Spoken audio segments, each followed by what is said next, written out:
building number 483. Even if you're unfamiliar with the area and have never heard the stories of building number 483, just one look at that dreary-colored building with its abandoned balconies that show no signs of life, and windows that only reveal darkness, will send chills down your spine. It's one of Alexandria's mysteries, known as Rushdie Building or the Ghost Building, as the locals in Rushdie area, where it stands, have dubbed it. The building isn't ancient, but being deserted for years without known reasons has turned it into a source of numerous horror tales. Just passing by can make some people tremble with fear, to the point where others completely avoid looking at it or staying nearby for too long. So, you'll find people quickening their pace if ever they need to walk past it one day. The locals tell tales of the gloomy building witnessing countless terrifying incidents that all took place within its apartments, behind its closed doors. Among the notable stories is about a newlywed couple who spent a horrifying night in the building. On their first night in their Rushdie apartment, blood started dripping down the walls and from the water faucets, followed by ghost sightings, a black cat, then a headless woman. And even the apartment door vanished when they tried to escape, replaced by a dark figure that swallowed them. They were later found unconscious in the street.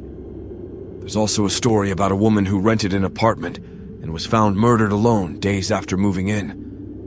Another tale speaks of a doctor who set up a clinic in one of the apartments and died in an accident just a day before the clinic's opening.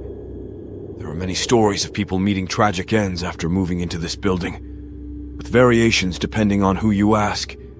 But the majority agree that a significant number of residents woke up to find themselves out on the street with their belongings shattered beside them. Additionally, locals have reported hearing screams and the sound of breaking glass coming from the building at night, along with sightings of red eyes emerging from the darkness and sudden shakes hitting the entire structure. After hearing such terrifying stories, the question remains why ghosts chose to inhabit this building. The most famous tale, which is believed to explain the current happenings, involves an old Greek man known as the Khawaja.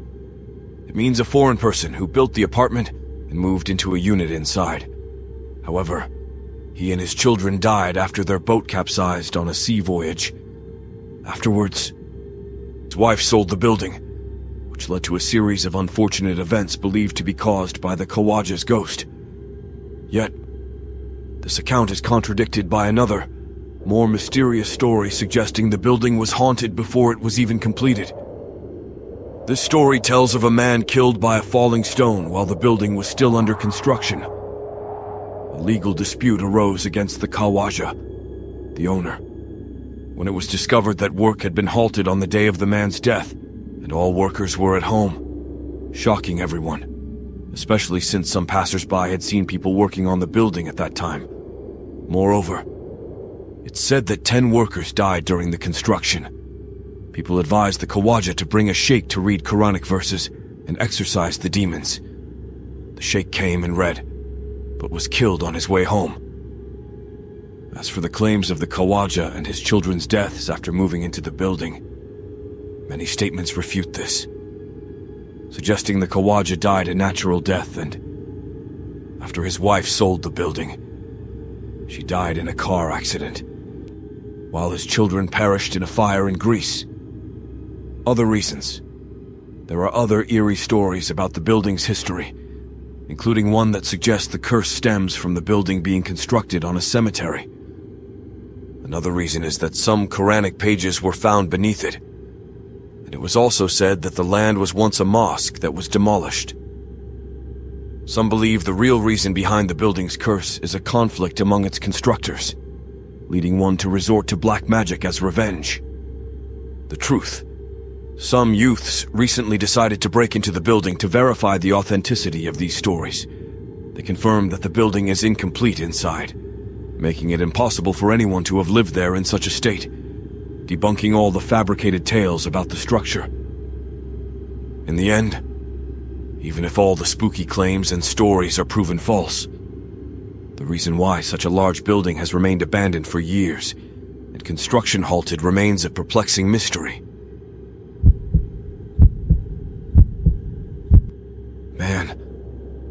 was totally into romance novels back when I was 18. I'd lock myself in my room for hours, diving into those books, imagining myself as this 18th century dude with a lady love right out of those stories and flicks. Until she started popping up in my dreams. I couldn't wait to hit the sack just to see her. She told me her name was Julia, and she came from some far-off land just for me. She had this long, golden hair, and wore these vintage white dresses like you see in old-timey foreign movies, plus some riding boots. She was exactly the dream girl I had cooked up in my mind.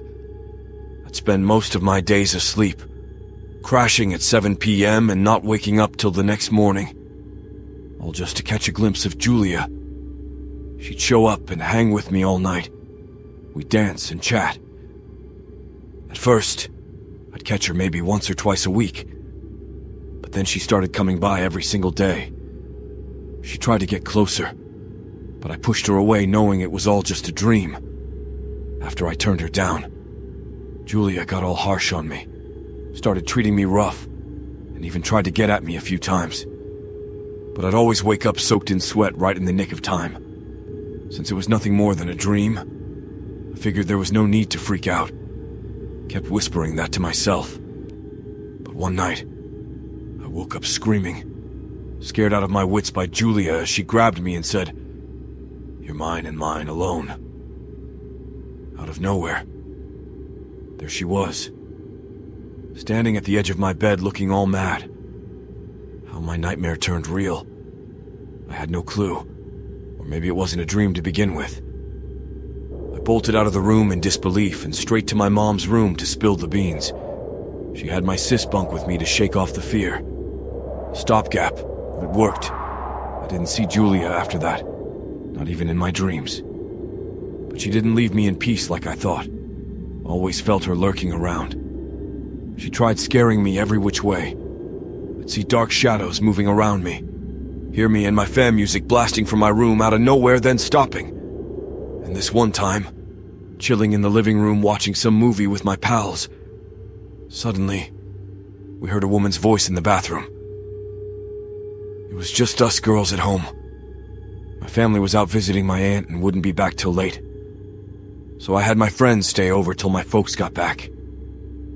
The voice kept getting louder and more familiar. One of my friends muted the TV so we could make sure of what we were hearing. No doubt about it. It was her. I yelled out, "It's Julia!" And then the voice stopped. Evening came and my family still wasn't back.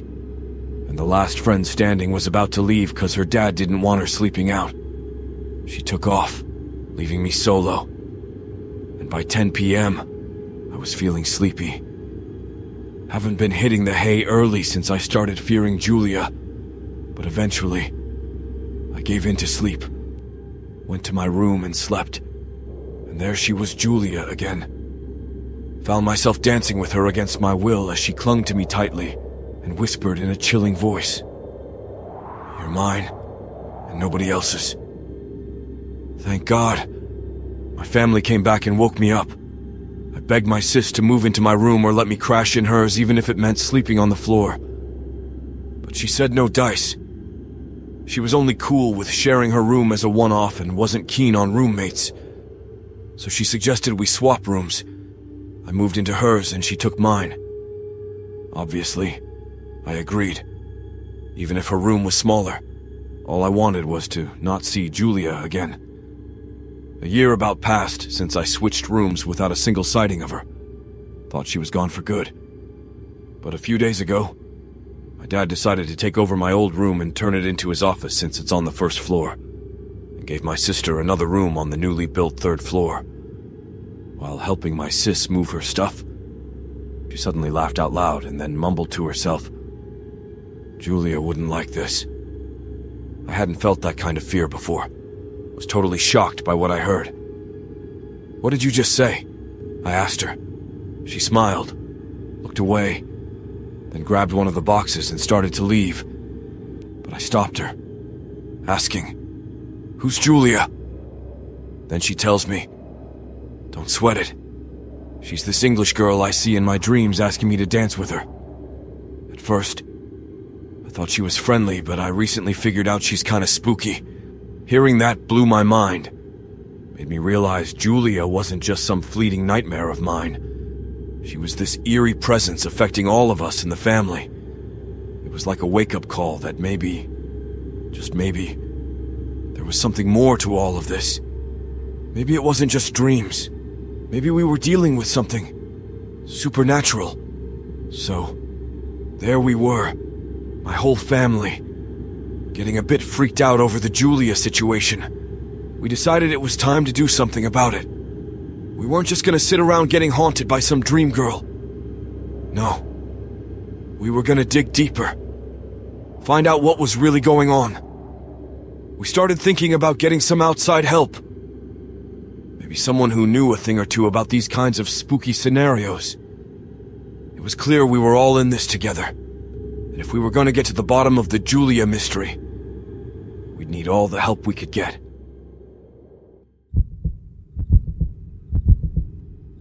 Today, we're going to talk about one of the most puzzling apartments that's got everyone scratching their heads. And that's this pad in Hurghada that's right on the Red Sea. This place is infamous.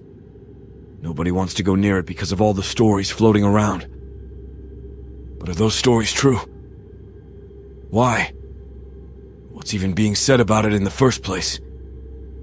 I mean, there's a ton of rumors about this place. Some say you can hear screaming at night, and others claim the faucets bleed. Yeah, right. But let me set the record straight here and now. All those rumors? Total bunk. The real story? I'm about to spill it. Back in the 90s, this dude from Ismailia moved to study at South Valley University in Cana, which is pretty well known. His folks decided to buy him an apartment that could double as a summer spot and a study pad. They didn't have to search long before finding this place close to the uni, right by the sea, offering the best of both worlds. Great for summer breaks and an awesome study spot. They snapped it up, no questions asked. The study years began and ended. A year passed, then another, without anything out of the ordinary happening in that apartment. But then, as another academic year kicked off and the guy came back from Ismailia, things took a turn. One day, he invites over some friends, including a buddy from the Gulf, another friend from Kina in his final year at the police academy, and another guy. I'm not totally sure if he was a fellow student or just a friend. Anyway, they're all hanging out in the apartment one night, and the police academy guy shows up with a real gun he bought. A real gun. Yeah. He starts showing it off, and the Gulf guy grabs it, cocks it, and starts play-acting like he's gonna shoot everyone. When the cop in training gets worried things might go south, he takes the gun and removes the ammo clip to prevent any accidents. Thinking the gun's now safe, the Gulf dude starts pretending to aim at their heads again. But they'd all forgotten that someone had cocked the gun earlier. The bullet was still chambered, ready to fire. And just like that, the Gulf guy pulls the trigger, thinking it's empty, and shoots someone dead. Months felt like years as the police investigated, and I'm not exactly sure what happened to the Gulf dude or the police academy student, but a young man was killed in that apartment. An accidental death. The student settled back into the apartment to continue his studies, but now things felt different. One day, he wakes up to the sound of murmuring and a crowd outside his room. Checks it out. Finds nothing. Realizes the noise is coming from outside the apartment. Opens the door. And again, nothing.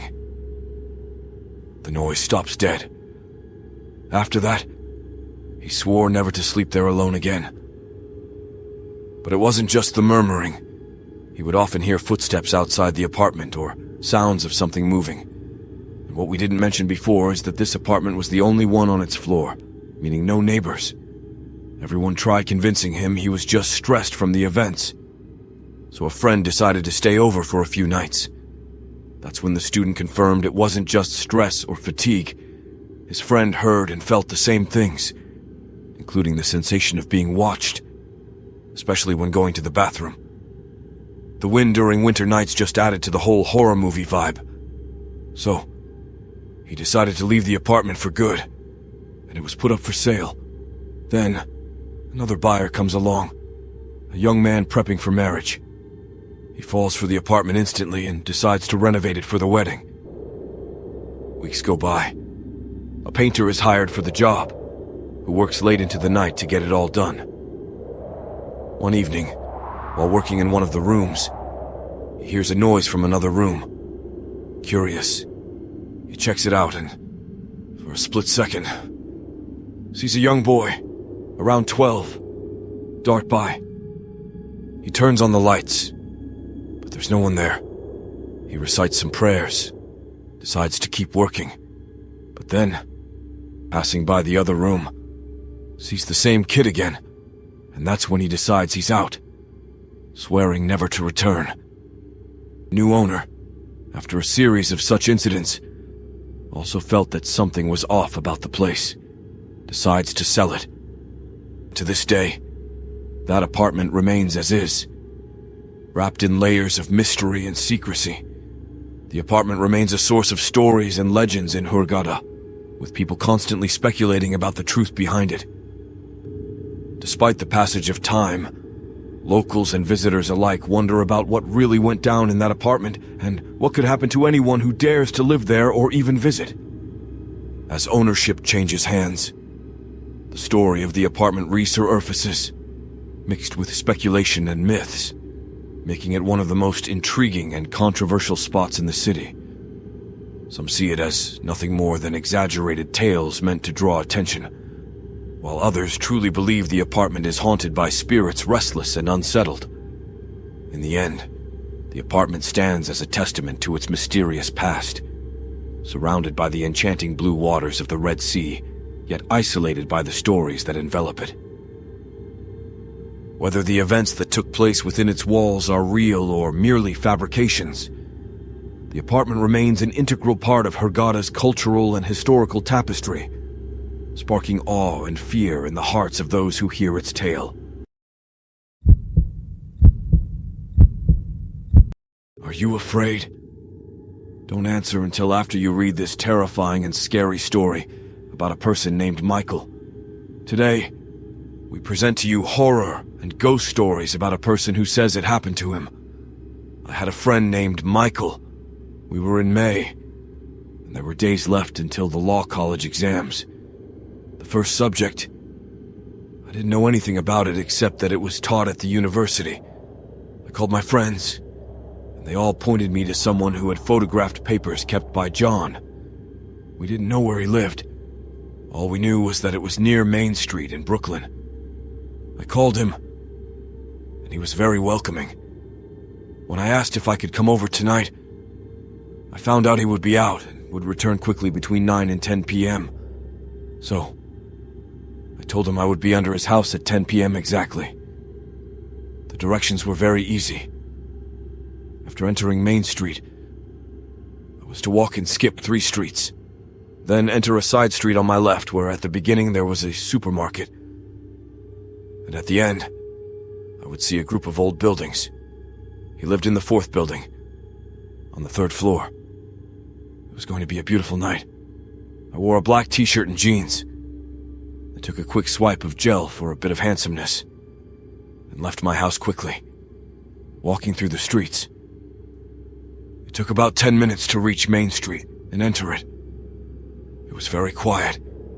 Not many people were walking in it, and I didn't know why, although the rest of Brooklyn's streets were now full of people. I reached the beginning of the street where the old houses were at the end. He said the 4th house, but didn't specify which direction to choose from. So, it was a scandal. I took a deep breath, then looked up and shouted, John, I'm your friend, Steve. I kept shouting like this for seconds until I heard a voice from one of the buildings. Looking up, I indeed found it was the 4th building from the left.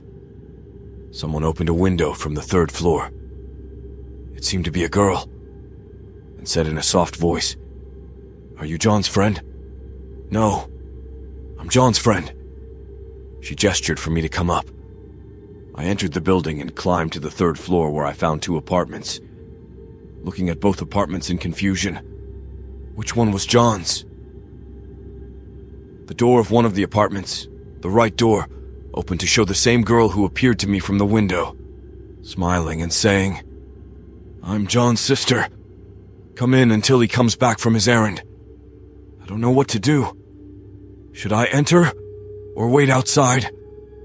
I decided to enter after hearing a young man's voice inside talking to someone. She made way for me to enter. And indeed, I entered the apartment.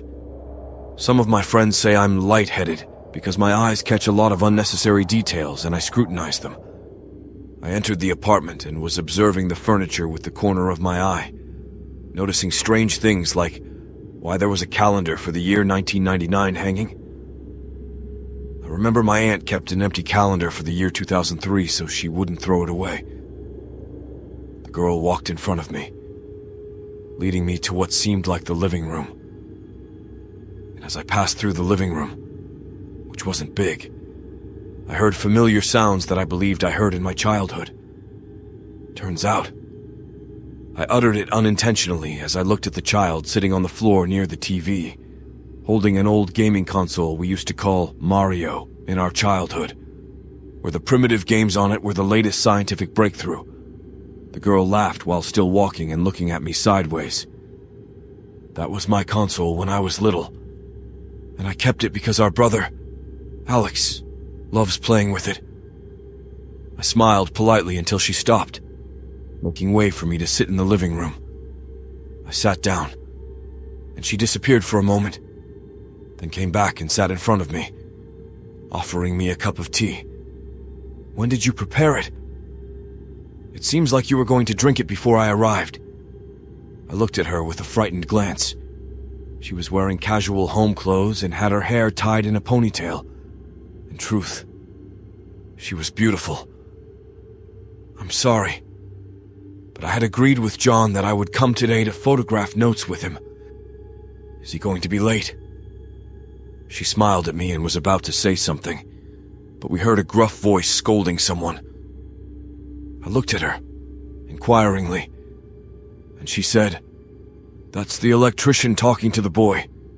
We brought him because the electricity caused a short circuit more than once in the building, and he's been inside for about an hour trying to connect the cables in the kitchen wall." I thought to myself, so the young man's voice I heard inside must be the electrician's assistant. "You're John's sister, right?" She smiled broadly and said, "Actually, I'm like his sister. My name is Emily. We grew up together since we were kids and have been neighbors for a long time." While she was speaking, I noticed a clock hanging on the wall, but its hands were stopped at 9:30. The girl noticed my gaze towards the hanging clock, looked along with me, and asked, "What are you looking at?" "At that clock. It stopped at 9:30. And it's already around 10. She looked at me in surprise and exclaimed, "Oh my goodness, it's past 9:30 already." She said that, and quickly turned behind her and shouted at someone in the living room, "Hurry up! Alex, speed up the electrician and tell him it's past 9:30. I asked her what was happening, and she replied with a smile, "Nothing. The apartment was supposed to catch fire at 9:30. My smile froze on my face as I asked, Sorry. I didn't hear you well. What did you say?" Before she could speak, the electrician's loud voice came from inside, saying, "The kitchen doesn't want to light up. Folks, the fire will be delayed a bit." She looked towards the living room, raising her voice. "Then hurry up because we're already late." I cleared my throat, asking her, "Is the electrician inside trying to start a fire in the kitchen?" "Yes." "By setting a fire, of course." "Yes. And since he's an electrician, he's going to start it through an electrical short circuit." "Definitely." God, am I the foolish one? Or is what I'm saying normal? Or what exactly? Then I heard a popping sound.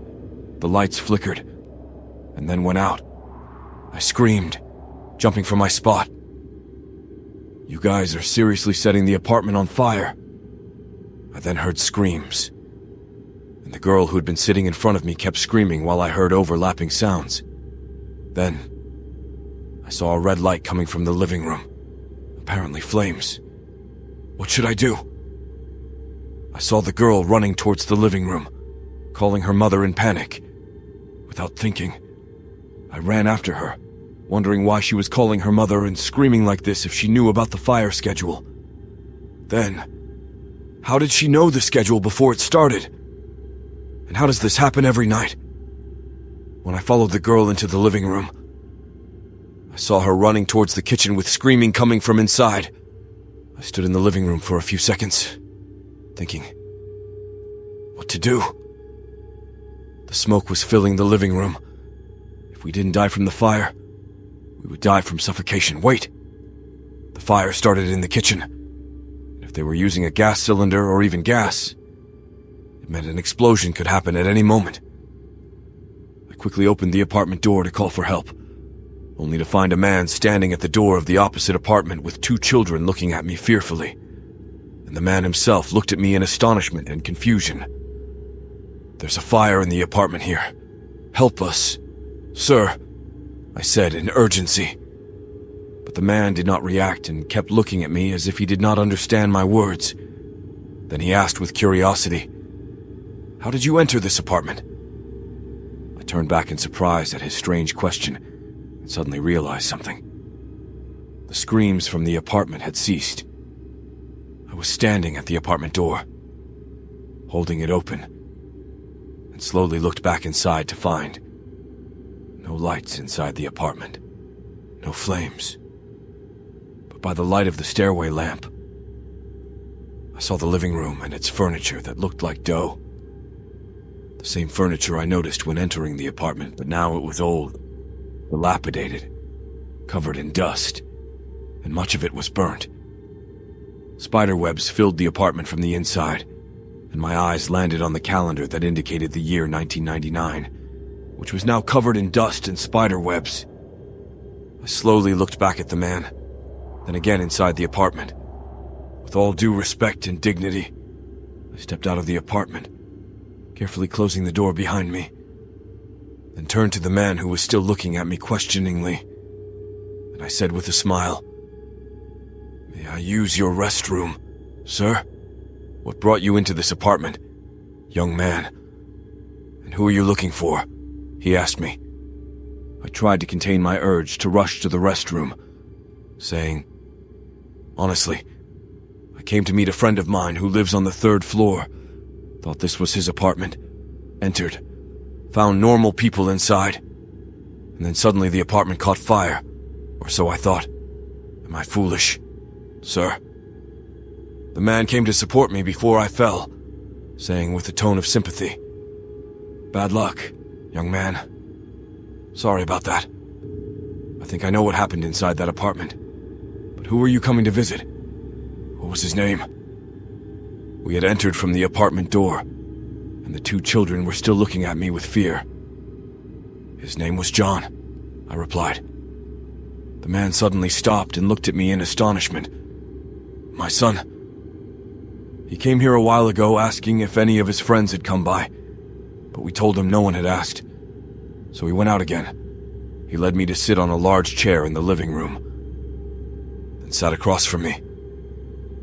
He was a dignified man, bald, wearing pajamas, with a thin mustache and a calm face.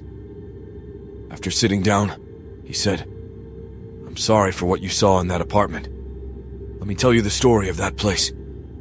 About 10 years ago, our neighbor lived there with her daughter and son. We had a good relationship with them, and John grew up with them. Unfortunately, one day while they were fixing the electricity around 9 or 9:30, a gas cylinder exploded. Even though the cylinder wasn't full, it killed the electrician, Emily's mother, and Alex. They all died before reaching the hospital. May God have mercy on them. The problem is, on certain days of the month, we hear sounds coming from the apartment. But when we go to open it, we find it empty. Eventually, we got used to hearing sounds coming from there, or people screaming and yelling just like on the night they died. My eyes widened and my mouth hung open as I listened to the details. You're right, sir. I found Emily telling the ghosts around her that it was past 9:30, now 10, and their time every day was 9:30, and now their time had passed. And then the apartment caught fire. The man raised his eyebrows in astonishment. Of course, he wouldn't believe me, but he scratched his bald head, thinking, then said, "You saw Emily's ghost saying it was past 9:30 and now 10, and they were late for their daily time." I swallowed hard and said, "Yes, sir, I saw that, and there was also a calendar hanging there." He didn't let me finish my sentence, but was visibly confused and upset. Then suddenly, we heard knocks on the apartment door. One of the children ran to open it, and to our surprise, "Emily!" I exclaimed, shivering as Emily stood at the door, urgently saying, "Hurry, ya, Uncle. It's already past 10. Our time is here. Let's go." The man called his wife from the kitchen, urgently. "Hurry, Sarah. It's past 10. Our time to set the apartment on fire is here. Get ready quickly." I looked in horror at Emily and then at the man who stood up from his chair. I stood up angrily, saying, "No, sir. This is too much. This is disrespectful. Can't you say something? Emily, is it okay to do this to people?" The man hurried to the kitchen, saying, "Sorry, son. I forgot to tell you that on the day of the fire 10 years ago, the electrical short circuit spread to our apartment too, and it caught fire, killing us in it. Excuse me. I need to find some matches to start the fire." The man ran off. Emily followed to help him, while the children cheered, clapping their hands, saying, "We're going to light it. We're going to light it."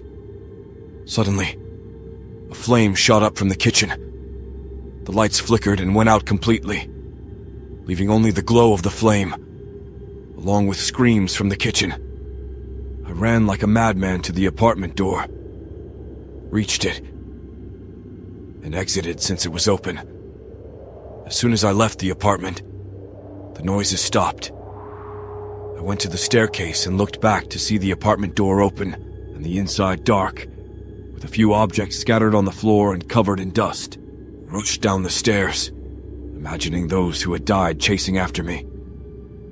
As soon as I left the building and looked back, I found the stairway light off. So, the stairway light didn't exist from the start, and the apartments were also closed. I looked ahead into the quiet street, walking quickly, frightened, cursing John and everything related to him. Before I left the street, I stopped, my memory replaying my call with John. That was what happened in the call. I indeed entered Main Street and skipped 3 streets, then entered. Wait. Where was the supermarket that was supposed to be at the beginning of the street? I looked closely as I surveyed ahead. I had indeed mistaken the street, and instead of turning into the left street, I entered the one on the right where the supermarket was at the beginning of the other street. I proceeded down the street from the other side, where the supermarket was at the beginning, and saw John standing on a balcony of one of the houses. As soon as he saw me, he waved enthusiastically, so I gestured for him to come down. He showed a tired expression and went back inside from the balcony. At that moment, I was in a state of confusion and imbalance, unsure of my next steps. Suddenly, John appeared, wearing baggy shorts and a tank top, greeting me at the door of the building. I approached him and stood in front of him. "Do you have a bathroom "John," I asked, "I'm going to come up to your place now to use the bathroom. And please, if you're planning to set the apartment on fire tonight, could you wait until I'm out of the bathroom?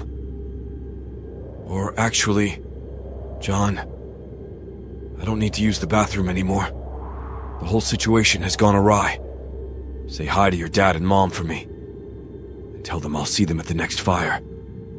God willing." I said my last words, giving John's back a pat, and walked away staggering. Then what I had anticipated happened. "Everyone! Help us! Someone get us a glass of cold water or a bottle of apple soda! John fainted!" As I walked away from the building, the adrenaline and confusion slowly began to ebb. The night air felt colder now, a stark contrast to the warmth and chaos of the apartment I had just left behind. My mind was racing, trying to piece together the events of the evening. Had I really just experienced a haunting? Or was it all a figment of my imagination, spurred by the stress of upcoming exams and the eerie stories of old Brooklyn buildings? I couldn't shake off the feeling of dread that clung to me, as if the shadows of the night were whispering secrets I wasn't meant to hear. The thought of John, his family, and the bizarre scenario they were involved in, or rather, the scenario I thought they were involved in, kept playing over in my mind like a broken record. The street was nearly empty now, the quietness adding to the surreal nature of the night. I quickened my pace, eager to put distance between myself and the apartment building. Every sound seemed amplified in the silence, and I couldn't help but glance over my shoulder from time to time, half expecting to see a figure looming in the darkness. As I reached the end of the street, I took one last look back at the building. It stood there, silent and unassuming, belying the chaos that had unfolded within its walls. A part of me wanted to go back, to confront the reality of the situation, and perhaps find a logical explanation for everything. But a stronger part urged me to keep moving, to leave the mysteries of the night behind. I realized then that some things are better left unexplored, some questions better left unanswered. The human mind is capable of creating horrors just as terrifying as any ghost story, and sometimes the truth is stranger than fiction. With a heavy heart and a mind full of questions, I made my way home. The events of the night etched into my memory. The experience would become one of those stories you share with friends, half in jest and half in genuine bewilderment, wondering if you had truly glimpsed the supernatural or simply been the victim of your own imagination. But for now, all I wanted was the safety of my own bed, the comfort of familiar surroundings, and perhaps, with time, the perspective to understand what had happened. The night had been long, and the day ahead would bring its own challenges. As I finally reached my doorstep, I promised myself to focus on the tangible, the real, and leave the ghosts of Brooklyn to their own devices. With that resolve, the night's eerie events gradually began to feel like a distant memory, a shadowy tale disconnected from the dawn's light. The next morning brought with it the routine of daily life, the kind that has a way of making even the most extraordinary experiences seem less intimidating in the rearview mirror. I dove into my studies, the law textbook suddenly a welcome distraction from the mental replays of the previous night.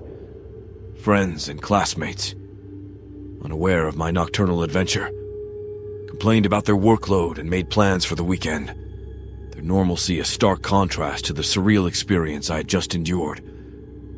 It was grounding, in a way, reminding me that life's regular rhythms continue, undisturbed by our personal encounters with the unknown. Yet, the encounter at the apartment lingered at the back of my mind, a puzzle begging to be solved. Curiosity, that relentless companion, nudged me to research the history of the building and the area. Brooklyn, with its rich tapestry of stories spanning centuries, did not disappoint.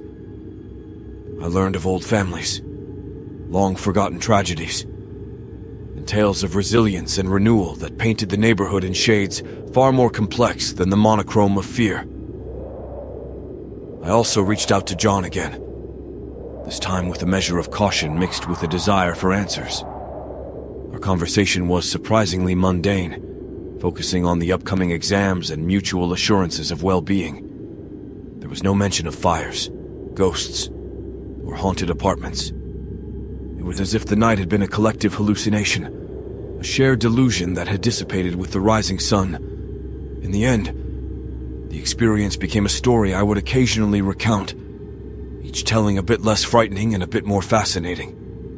It sparked conversations about the supernatural, about the history that lurks in the corners of our cities, and about the human mind's capacity to perceive and interpret the world in unique ways. The encounter in Brooklyn taught me that the line between reality and the supernatural is often blurred, shaped by our perceptions and beliefs. It reminded me that life is full of mysteries, some of which are better left unexplored, and that sometimes the most memorable adventures are those that challenge our understanding of the world around us. And so, with the story complete, I share it with you. A tale of a night that blurred the lines between the known and the unknown. A reminder that sometimes the most extraordinary experiences can emerge from the most ordinary moments.